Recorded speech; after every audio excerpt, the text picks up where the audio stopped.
Salutations on Nights of Lesbian's Table. My name is Sir Hamdalot, and today, welcome to day 6 of Autismas. Now, today we're going to today you're reading the title and you're like, wow, that was a big word. Yeah. Basically, I've been thinking about this for a while, and I've seen a lot of movie critics online, on YouTube talk about this, but I'm like, that's an interesting question. Because when people ask me what is the best Christmas special out there, well, there's a lot of things to consider. Like, are you talking about a short or a film? And if you're talking about a film, do you mean best Christmas classic film, or alternative, or modern? There's a lot of things to consider. So today, I'm going to go through Christmas movie superlatives, in other words, the best of the best, of each type of Christmas film, plus a few extras toward the end. So let's get to it.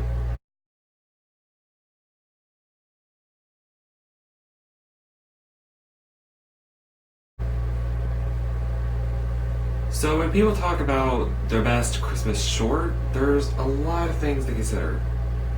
Like, there's a lot of shorts out there, like Rudolph and all the other stop motion animations by Rakin and Bass.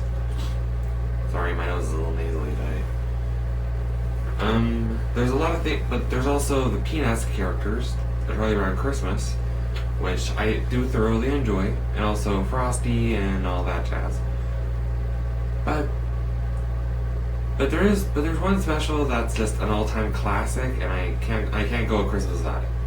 And that is Boris Karloff as the Grinch in How the Grinch Stole Christmas.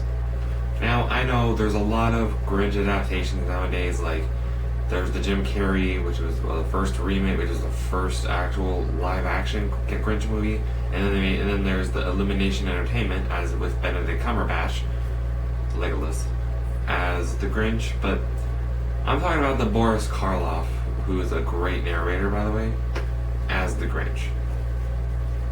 And even though this came out the same year my dad was born, in 1966, it still holds up to this day, even though it's 26 minutes long. I mean,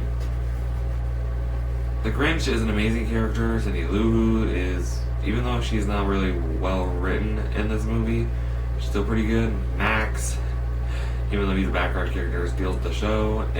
There's not that many characters in the movie, or in the short, but that's what makes it great.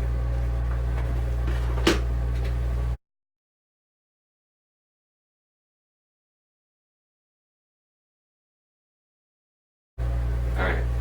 Next film is Best Modern Christmas Film. Now this could be a big issue because it depends on how modern you're talking about. For me, I'm talking about like at least 1980s, 1980 to now. That's what I consider a modern Christmas film, because there's a lot. Because there's like Home Alone to consider. There's Home Alone. I've also heard Arthur Christmas is pretty good.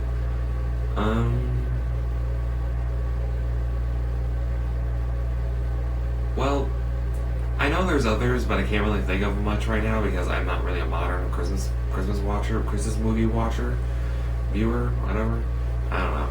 But I can only think of like 3 Christmas movies right now, and the third one, by the way, is the best modern Christmas film, I feel like. Now, it's not a movie I've owned, it's more of a movie I've borrowed, and I had to return it.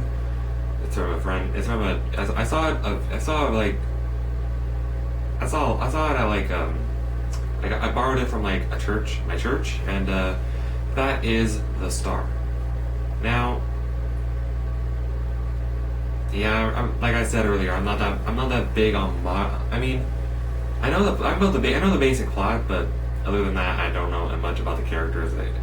Like I said, I'm not a modern viewer of Christmas. I'm not a modern Christmas movie viewer. Sorry about it. But Yeah, the star is basically about the biblical. It's basically said at the biblical times where a donkey is basically helping Mary and other barnyard animals are helping Mary and Joseph. It's basically the story of Jesus' birth, but it's from the perspective of animals. Kind of like an underrated Christmas film or short, Next or Long-Eared Christmas Donkey, but we'll get to that later. So yeah, best modern Christmas film, The Star.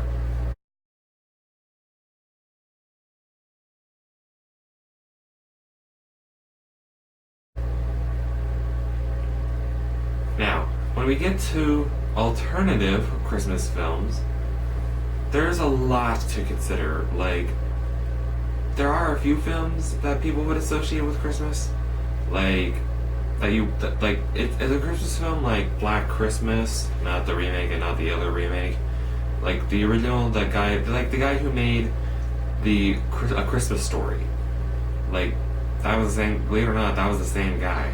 I don't know. I can't remember his name though. I should have researched this. My bad. But there's Black Christmas. There's Jack Frost. Well, not the one where a harmonica brings a dad back to life as a snowman. That's a different film. I'm talking about the Jack Frost that's like where a guy who is a serial killer comes back to life after freezing to death and try to hide in the snow, and he comes back to life as a snowman. Pretty dark stuff. So yeah, but there's also another alternative Christmas film that people would say isn't a Christmas film. It's kind of like The Nightmare Before Christmas. Like, do you consider it a Halloween film or a Christmas film? It's both.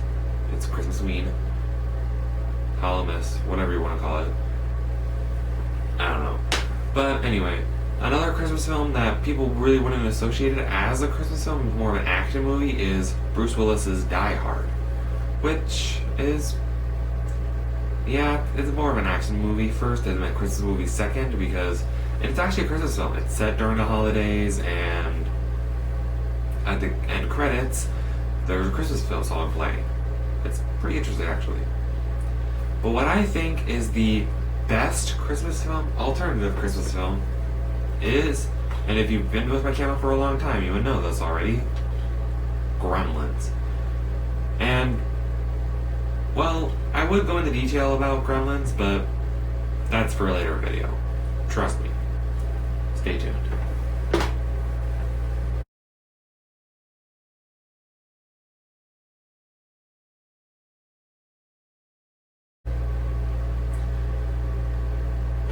Now we get to the best classic Christmas film, which there's a lot to consider. Like I said earlier, there's A Christmas Story, and there's also movies like, would you consider National Lampoon's Christmas Vacation a classic, or is that more modern? I don't know. But I don't know. I really don't know. Let me know in the comments below. But anyway, but nonetheless. But actually, I think National Lampoon's is more modern. The classic films are like 1979 and prior or before. But yeah, there's movies like A Christmas Story, which I think came out in the 70s. I could be wrong. I don't know. There's also, but that movie's too pop. But there's before we move on, A Christmas Story is all right, but it's kind of too popular. Yeah, it's just I think there's this channel still that plays it 24/7, and after a while they get a little old. Wouldn't you agree? So anyway, yeah, there's movies like that, and I'm sorry, I'm not good at this. The only really good Christmas film that's a classic in my opinion is, well, It's a Wonderful Life. And, well, even though I haven't seen this movie, it's actually still sealed. We just got it this year. Judge me in the comments below. You can go ahead. But anyway, but nonetheless, even though I haven't seen the movie to its entirety, because it's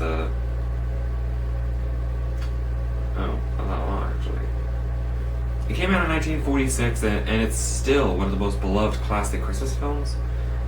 But there is a but.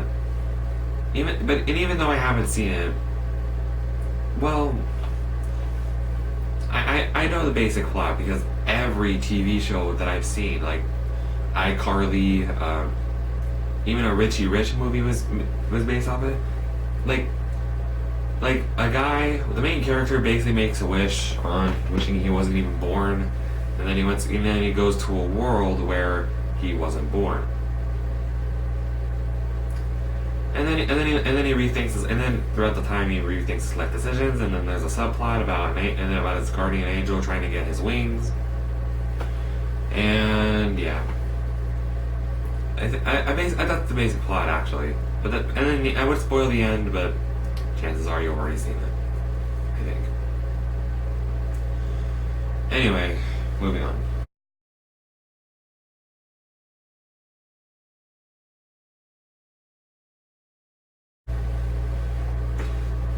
Now, you think that was the last category with classic Christmas films, but there is one more category. I haven't even talked about Christmas carols. Charles Dickens' A Christmas Carol. Now, this is going to be its own subcategory because, well, there's so many like Christmas Carol adaptations that'll make your head spin. Like, seriously, we have George C. Scott's A Christmas Carol, which my dad has seen, but I haven't seen, honestly. That's why I still see it. Again, judge me. But anyway, there's also people have said Alistair Sim's A Christmas Carol is pretty much the best because it's most faithful to the novel and all that. But and Alistair Sim goes ape crap at the end, like he loses his mind. But I haven't really seen that one, pretty much because it came out in 1951 and I'm not that old. There's also there's also a Mickey Mouse adaptation, which is pretty good for younger kids to understand, and there's also Disney's A Christmas Carol, which is pretty terrifying. That Uncanny Valley animation. But if you were to ask me which is the best Christmas Carol movie adaptation, I'm always gonna go with A Muppet's Christmas Carol. Or sorry, The Muppet Christmas Carol. That was plural. But yeah, this movie is like it's my all-time it's one of my all-time favorite Christmas films in general. Like up there with not as high as Gremlins, but you know, oh well. So yeah, The Muppet Christmas Carol. There's so many memorable lines, and the characters are friendly. Well, aside from Scrooge at the very beginning, the different characters are also well written. Rizzo and Gonzo just steal the show. It's hilarious. Yeah, and I also and I have to admit, I just gotta admit, the Muppet Christmas. I know people are gonna argue with me in the comments below, but the Muppet Christmas Carol is what I consider the best Christmas Carol adaptation of all time. Sorry about that. So yeah, I think that'll do for today's video, guys. Yeah, I think that'll do. Let me know in the comments below, what are your guys' favorite Christmas films? I'd actually like to know, because maybe there's a film I haven't watched yet, and who knows, maybe I'll see it. So I hope you guys enjoyed today's video. If you did, drop a like you're dropping the bass. Wow, wow. And give the subscribe on the Autismicity smack. And I'll see you for the nights in the next video. Toots!